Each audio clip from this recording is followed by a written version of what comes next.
Let's do some quick tests with the PGYTECH ND PL filters for the DJI Osmo Pocket. The Pocket was set at a manual white balance of 5600 Kelvin. A 5600 Kelvin light was used, and the only parameters changed were the light's output and the ISO. Now here is the Pocket with no ND being used. It's ISO 100 1/50th shutter. This is just our reference image. We're now going to start adding ND. As you can see here, this is the ND-PL8, and this is doing a good job. You can see there's no color shifts. The image still looks nice and neutral. We're now going to roll through to ND16, again at ISO 100, and again it's maintaining good consistency of colors, no real color shift in the image. Now we're going to roll through to ND32, and I've upped the ISO level to 200, still 1/50th shutter. As you can still see, maintaining nice neutral colors. There's no real color shift going on there. And now this is all the way up to ND64, and I've moved the ISO level up to 400. Still a nice neutral looking image.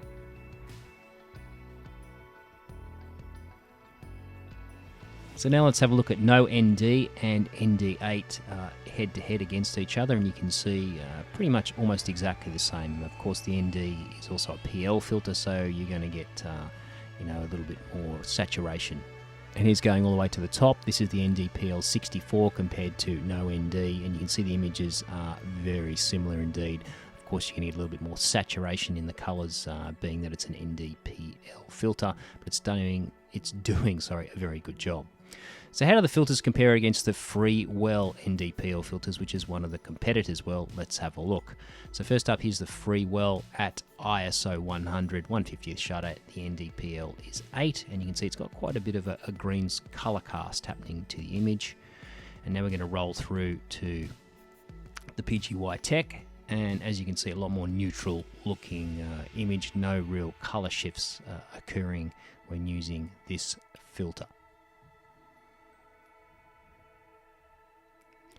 Here's the Freewell now at ND16, and you can see it still has a green cast. It's quite evident, and you can see that on the grey and also on the black borders of the frame. And now if we cross over to the PGYTECH, you can see no green cast.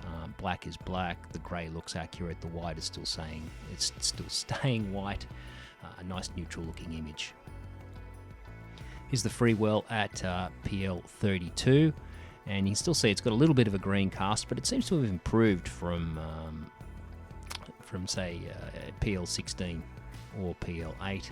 And now we'll just go through to the PGYTECH now at ISO 200. This is ND32. Still a nice neutral looking image, no color shifts occurring. And finally, let's have a look at the Freewell here now up to ND64. Still got a slight green cast, but it's actually improved, which is quite strange. I would have thought that this filter would have been better at ND8, ND16 than it is at 64. And now we'll just roll through to the PGYTECH now at ISO 400 at ND64. And it's still a nice, very natural, neutral looking image, no real color shifts occurring. So let's go head to head now in a split screen. You can see the Freewell and the PGYTECH, and you can see that green color cast quite evident on the Freewell at the top there, as when we look at it in comparison to the PGYTECH. Here's now at ND16 on both filters, and again you can see the PGYTECH staying nice and neutral. The Freewell has a little bit of a green cast, very evident on the border of the frame there and on the grey.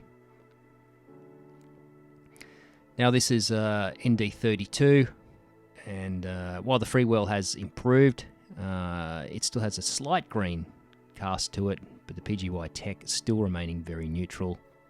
Now finally here is ND64, the PGYTECH again staying very, very neutral. The Freewell doing an okay job, but still a little bit of a hint of a green cast happening with that particular filter.